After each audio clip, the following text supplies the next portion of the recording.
석유왕이라고 불리는 이 록펠러라는 사람이 있습니다. 록펠러는 이 석유왕이라 별명답게 미국 역사상 가장 많은 돈을 번 사람입니다. 현재 가치로 따진다면 이 빌 게이츠나 이 워런 버핏보다도 훨씬 큰 금액인 약 10억 달러 이상을 벌어들인 인물입니다. 그런데 록펠러는 석유왕으로 유명하기도 하지만 또 하나 이 자선 사업가로도 유명한 사람입니다.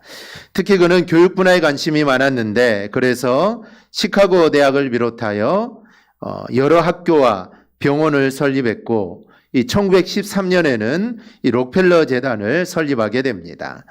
그리고 이를 통해 인류애를 실천하며 세상에 선한 영향력을 끼쳤던 인물이 이 록펠러라는 인물입니다. 이런 록펠러에게 어떤 사람이 11조를 하는지 물었습니다. 그 질문을 듣고 록펠러가 이렇게 대답을 합니다. 제가 어렸을 적에 처음으로 일을 해서 번 돈이 1달러 50센트였습니다.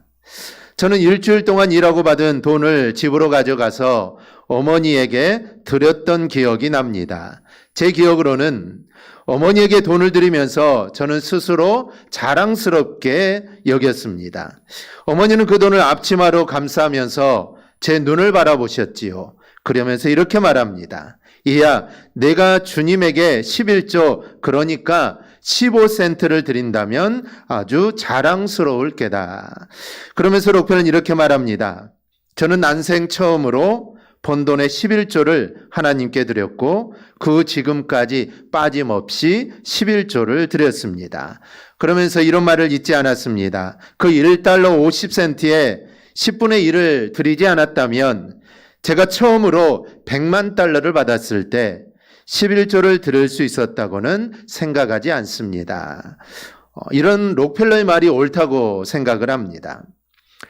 우리는 종종 다음과 같은 말로 스스로를 속이는 경우가 있습니다. 조금만 더 있었더라면 드렸을 텐데, 내가 조금만 더 많았더라면 내가 하나님께 드렸을 텐데. 그런데 그런 식으로는 아무것도 우리가 할 수가 없습니다. 왜냐하면 우리는 가지면 가질수록 그만큼 더 힘들어지기 때문입니다. 왜냐하면 우리가 이 돈의 소나기에 들어가기 때문입니다. 우리는 스스로 생각하죠. 나에게 많은 돈이 있으면 내가 그 돈을 가지고 내가 좌지우지할 것 같다라고 생각하지만 실제로는 그렇지 않습니다. 내가 돈에 좌지우지 당하게 됩니다. 그러니 내 손에 물질이 많을수록 우리는 더 힘들어집니다. 그러므로 하나님이 나에게 허락하신 물질을 우리는 선하게 사용해야 합니다. 그래야 물질의 노예가 되지 않습니다. 그렇지 않으면 우리는 물질의 노예가 되어서 일평생 동안 물질에 끌려가며 우리는 살게 될 것입니다. 요즘은 헌금에 대한 설교를 하기가 부담스러운 시대입니다. 그런데 오늘 본문이 이 연보, 즉 헌금에 대한 본문입니다. 그래서 오늘은 이 연보, 헌금에 대한 설교를 좀 하려고 합니다. 이 강의하는 오늘 본문 8장이 바로 이 문제에 대해서 다루고 있기 때문입니다. 오늘 본문을 통해서 우리가 헌금 생활하는 것이 얼마만큼 성경적인지 우리가 다시 한번 점검해보는 그런 기회가 될 수 있기를 바랍니다. 그래서 오늘 본문을 통해 이 헌금의 원리에 대해서 우리가 함께 생각해 보려고 합니다. 헌금의 첫 번째 원리는 헌신의 원리입니다. 이는 마게도냐 교회 모범에서 가져오는 원리입니다. 이 마게도냐 교회는 헌금에 있어서 모범적인 교회였습니다. 그렇다면 마게도냐 교회는 풍성한 교회여서 연보를 풍성하게 드렸던 것일까요? 오늘 2절을 보면 그들이 풍성한 연보를 넘치게 했다라는 표현이 있습니다. 하지만 그들이 풍성했기 때문에 풍성하게 연보했다라고는 이야기하지 않습니다. 2절을 보면 오히려 그들은 환난이나 시련이나 극심한 가난에 처해 있다고 합니다.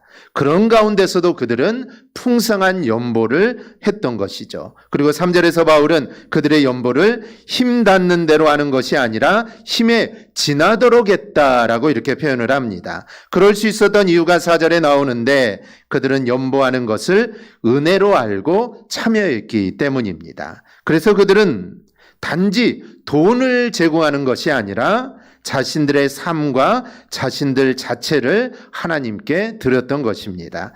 그래서 바울은 마게도냐 성도들의 연보를 자신을 주께 드린 것이다라고 5절에서 표현을 합니다.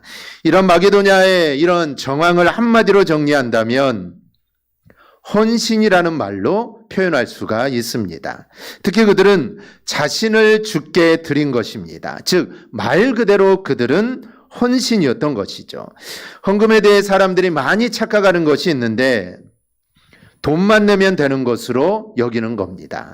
심지어 교회 안에서조차 돈 있는 사람은 헌금을 하고 돈 없는 사람은 봉사를 하면 된다라고 이렇게 이야기하기도 합니다. 하지만 성도는 돈이 있고 없고 그걸 떠나서 이 모양 저 모양으로 헌신을 해야 합니다. 내가 헌금을 많이 했다고 봉사를, 기도를, 헌신을 안 해도 된다라고 생각하는 것은 이거는 비신앙적인 생각입니다. 돈으로만 헌신하고 몸으로 헌신하지 않아도 되는 게 아닙니다. 어느 날 예수님께서 헌금함 앞에 앉아 계셨습니다. 앉아 계신 이유는 사람들이 어떻게 헌금하는가를 보기 위함이죠. 부자들이 헌금하는 것들을 보셨고 과부가 2렙돈 생활비 전부를 헌금하는 것을 보십니다. 그리고 과부의 2렙돈을 넣고 가장 많이 연보했다라고 이렇게 말씀을 하시죠. 우리는 주님이 과부의 2렙돈을 보시고 그렇게 칭찬하신 그 뜻을 우리는 헤아릴 줄 알아야 합니다. 성도다운 삶과 헌신이 뒤따르지 않는다면 헌금은 아무런 소용이 없는 겁니다. 우리는 이럴 경우 이사야서의 말씀을 생각해야 합니다. 하나님께서는 제물을 두고 제사로 온 이스라엘 사람들을 향하여서 왜 내 마당만 밟느냐라고 하나님이 역정을 내십니다. 예배하러 나오고 하나님께 헌금하러 나온 그들에게, 하나님께 제사하러 나오는 그들에게 하나님은 역정을 내셨다라는 것이죠. 그것은 다름 아닌 하나님께서는 제사에 있어서 제물 이전에 그 드리는 사람을 먼저 보신다는 사실입니다. 즉 하나님은 얼마나 살찌고 비싸고 가치 있는 제물을 드리는가를 본 것이 아니라 얼마나 가치 있는 삶을 사는지, 그리고 얼마나 풍성한 감사와 감격으로 제사에 나오는지를 하나님은 보신다는 겁니다. 얼마나 깨끗하고 정결한 제물을 드리는 것보다 그 마음과 삶이 얼마나 순결하고 거룩한가를 하나님은 보시는 겁니다. 이러한 하나님 면모를 잘 반영해 주는 사건이 창세기에 기록된 가인과 아벨의 제사에 대한 하나님의 반응입니다. 당시 하나님께서 우리가 잘 알고 있듯이 아벨의 제사는 연락하셨으나 가인의 제사는 연락하지 않았습니다. 이는 단지 아벨은 양의 새끼를 드리고 가인은 곡물을 드리는 것, 이 제사의 내용물 때문에 그러한 것이 절대로 아닙니다. 그것은 창세기 기록을 통해 우리가 그 답을 알 수 있습니다. 이 창세기 기자인 모세는 이에 대해서 여호와께서 아벨과 그 제물은 연락하셨으나 가인과 그 제물은 연락하지 아니하신지라라고 이렇게 기록을 합니다. 단지 아벨의 제물은 연락하시고 가인의 제물은 연락하지 않았다라고 하지 않고 아벨과 아벨의 제물은 연락하시고 가인과 가인의 제물은 연락하지 않으셨다라고 기록을 합니다. 다시 말해 하나님께서 먼저 받고 받지 않은 것은 제물이 아닙니다. 아벨과 가인이었다는 것을 우리는 알 수가 있습니다. 하나님은 제사 이전에 제물 드리는 사람을 먼저 보십니다. 아무리 초라하고 아무리 보잘것없는 예물이라 할지라도 예물 드리는 자가 진실한 마음으로 정성을 바쳐 드린다면 하나님은 그 예물을 기뻐 받으신다는 겁니다. 그러나 아무리 가치 있고 값비싼 제물을 드린다고 할지라도 그 마음과 삶에 제약이 가득하여 하나님을 경외하는 마음이 없다면 온 세상을 다 드려서 제물을 바친다 할지라도 그 모든 것은 무가치한 것이 될 것입니다. 그러므로 우리는 예배드리기 전에 우리의 심령과 우리의 삶을 단장해야 합니다. 내 자신을 드리는 헌신하는 마음이 우리 안에 있어야 합니다. 그러할 때 여러분 자신과 더불어 우리의 예배도 하나님 앞에 아름답게 연락이 되는 것입니다. 오늘날 우리가 헌금 생활에서 가장 경계해야 할 것은 물질만 내는 것입니다. 하나님의 은혜 안에 거하는 생활은 우리가 하나도 없으면서 헌금만 많이 내는 것으로 자기 유한을 삼으려고 해서는 우리는 절대로 안 됩니다. 헌신된 삶을 살지 않으면서 많은 액수를 헌금하는 게 무슨 의미가 있겠습니까? 하나님께서 그런 헌금을 받으시겠습니까? 하나님께서는 물질을 원하는 게 아니라 바로 헌신 그 자체를 우리 하나님은 원하시는 겁니다. 오늘 본문에 등장하는 마게도냐 교회의 헌금은 철저하게 자신을 헌신하는 자세에서 나온 것입니다. 자신들을 얼마를 헌금했다고 물질을 따져서 헌금한 게 절대로 아닙니다. 하나님께서 받은 은혜에 감사하면서 다른 지역 성도들이 어려움을 당한다고 하니까 그들과 형제자매라는 것을 생각하고 그들을 돕기 위해서 힘에 지나도록 그들은 헌신을 한 것입니다. 바울의 표현대로 돈을 준 것이 아닙니다. 그들은 자신을 주께 드린 것입니다. 자신을 주께 드리는 것은 단지 물질만 모아서 드리는 것이 아닙니다. 그들의 삶 전체가 하나님께 헌신된 삶이었고 그 일부로 헌금도 이루어졌다라는 것을 보여주는 것입니다. 그러다 보니 그게 풍성한 연보가 된 것입니다. 목표액을 정해놓고 나온 금액이 아닙니다. 헌신함으로 자연스럽게 나온 결과입니다. 여러분, 주님 앞에 헌신하기를 바랍니다.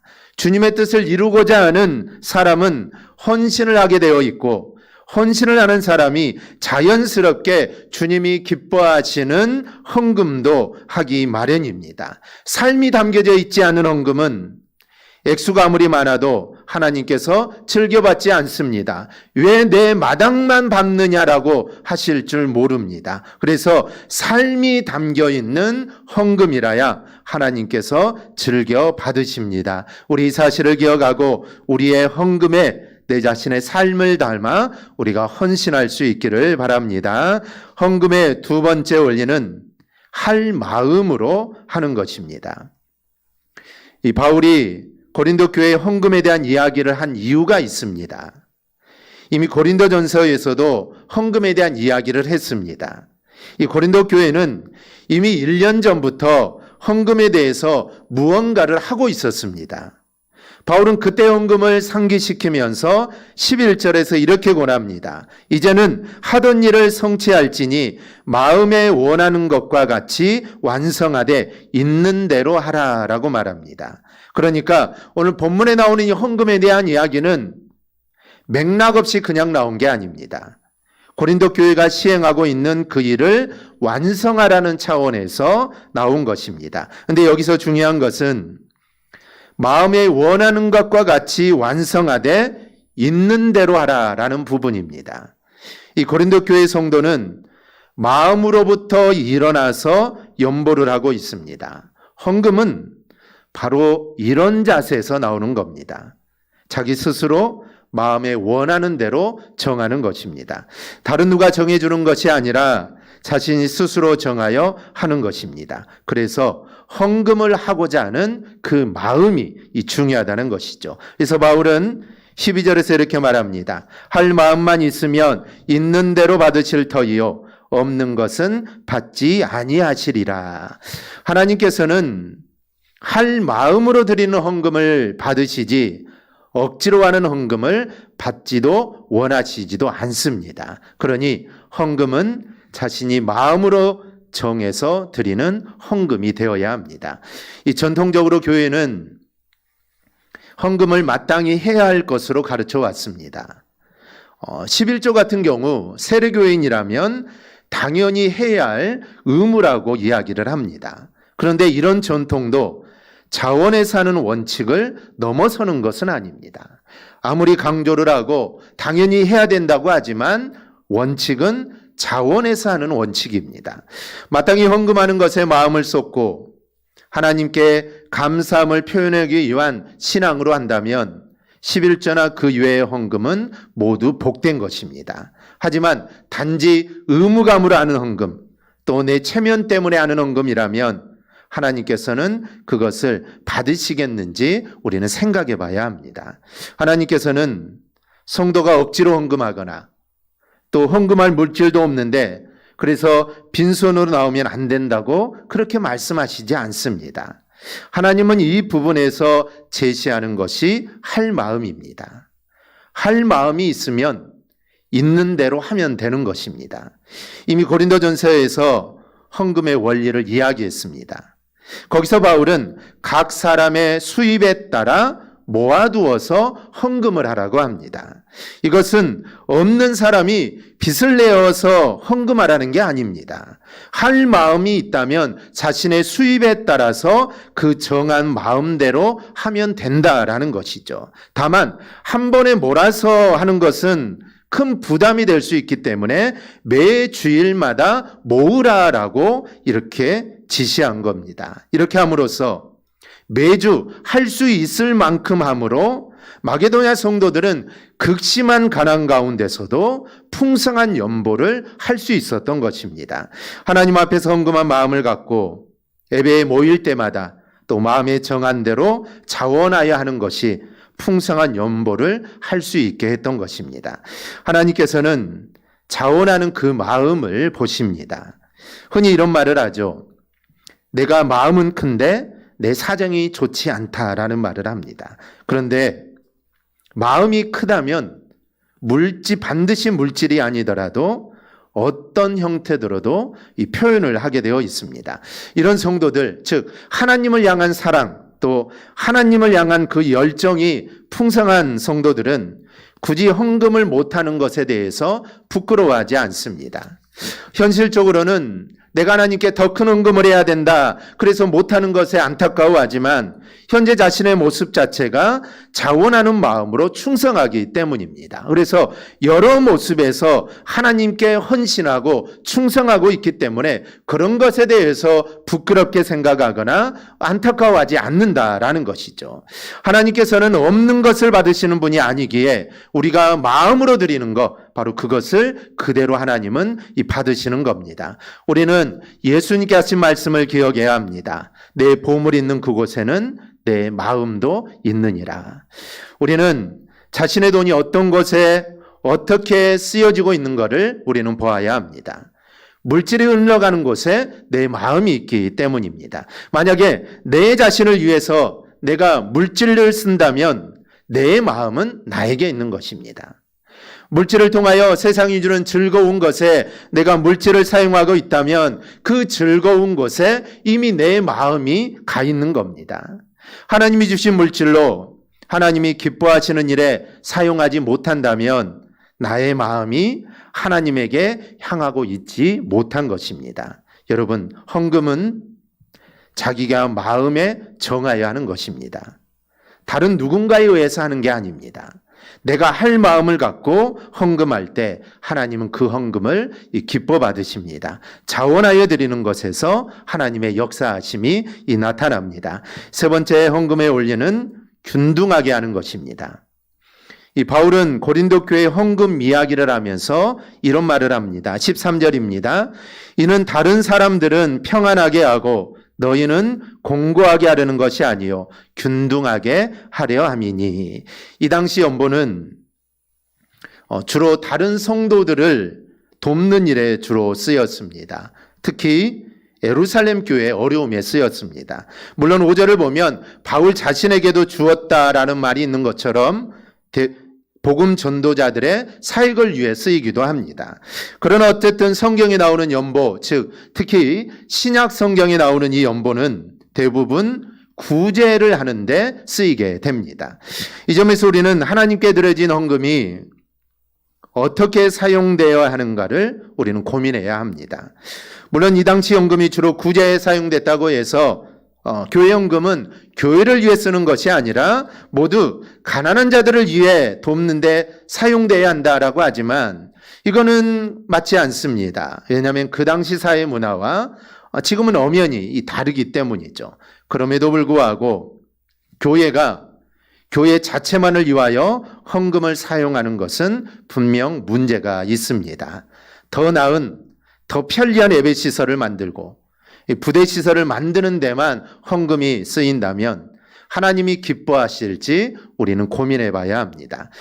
사회에 이런 모습들이 비치기 때문에 세상 사람들은 교회 헌금에 대해서 비판적인 것입니다. 그래서 교회 안에 교회를 위해서만, 즉 세상 사람들이 생각하들 자기들만을 위해서 헌금을 사용한다고 생각하기 때문에 이 헌금에 대해서 그렇게 좋지 않게 바라보는 겁니다. 따라서 우리는 헌금 사용에 대해 고민을 해볼 필요가 있습니다. 그래서 예배, 교육, 전도, 구제 이런 것에 균형 있게 사용되는지를 우리가 잘 살펴야 합니다.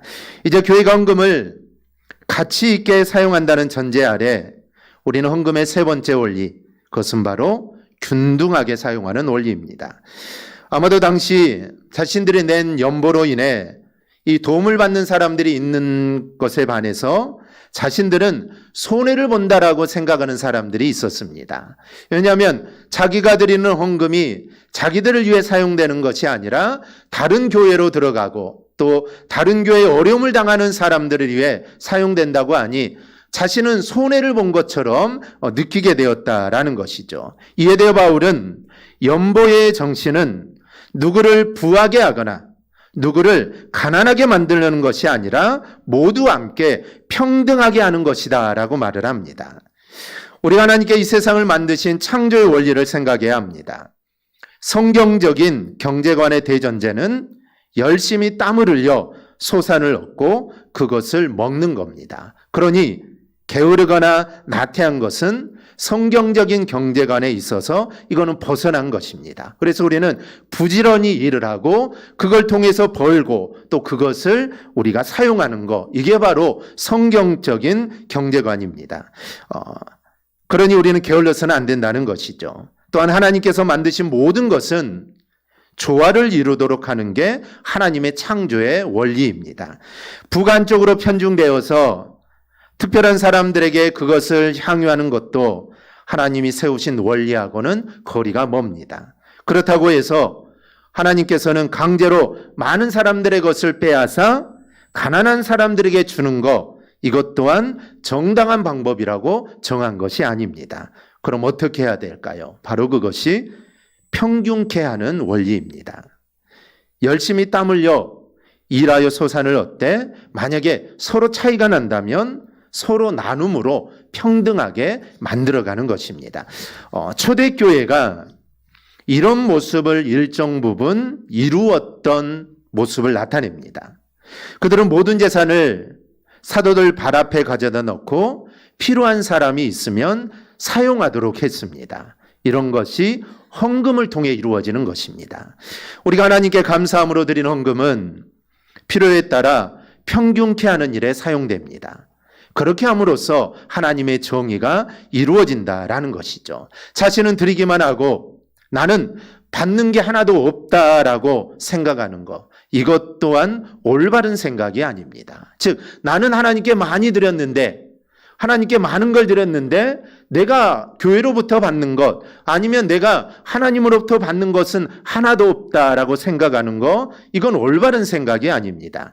14절에서 이렇게 말합니다. 이제 너희의 넉넉한 것으로 그들의 부족한 것을 보충함은 후에 그들의 넉넉한 것으로 너희의 부족한 것을 보충하여 균등하게 하려 함이라. 바울은 지금은 너희가 많은 사람들에게 이 보충하고 있지만 후에는 그들이 너희를 보충하게 될 것이다 라는 것입니다. 지금은 내가 활동을 하고 내가 열심히 돈을 벌어서 내가 헌금을 해서 그 헌금을 통해 구제도 하고 전도도 하고 예배도 드리고 선교도 하고 많은 것을 합니다. 하지만 언젠가 너희들이 이제 나이가 들고 너희가 구제할 수 없을 때, 이제 어찌 보면은 구제를 받아야 될 때 너희 또한 그런 일을 받게 될 거다라는 것입니다.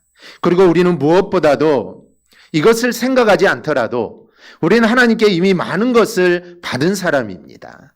우리가 하나님께 받은 게 얼마나 많습니까? 이미 정말 충만하게 풍성하게 하나님께 받았기에 하나님께 다시 드려도 우리는 절대로 가난하게 되는 게 아닙니다. 우리는 여전히 하나님께 많은 것을 받음으로 우리는 여전히 부한 자다라는 것입니다. 이 사랑하는 여러분, 요즘은 물질이 최고라고 합니다. 돈이 최고라고 하죠.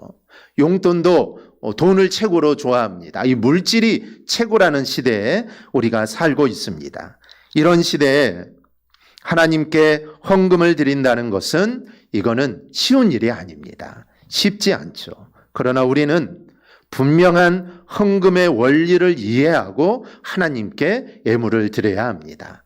우리가 예물을 드릴 것이면 정말 우리가 올바른 마음으로 그리고 어떤 원리가 있느냐를 알고 드릴 때 그 헌금이 더욱더 가치가 있는 것이죠. 다른 무엇보다도 헌신하는 자세가 있어야 합니다.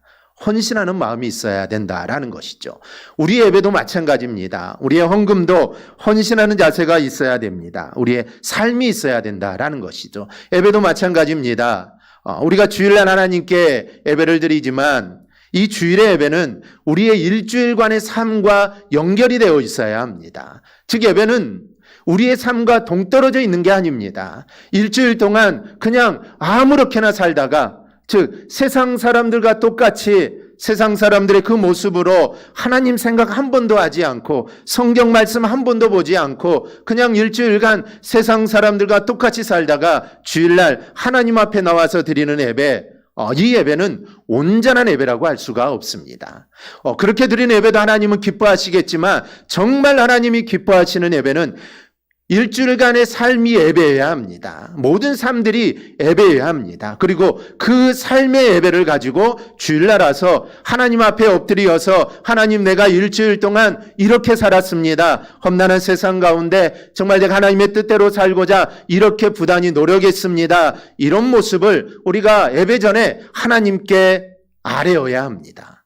그러면 하나님이 우리의 마음을 위로해 줄 것이고 그 예배가 하나님께 정말 올바로 드려지는 예배고 그렇게 예배를 드리면 예배 한 시간을 통해 하나님의 위로, 하나님의 은혜가 우리 안에 풍성하게 임하게 되는 것입니다. 그래서 다른 무엇보다도 우리의 삶이 있어야 된다라는 것이죠.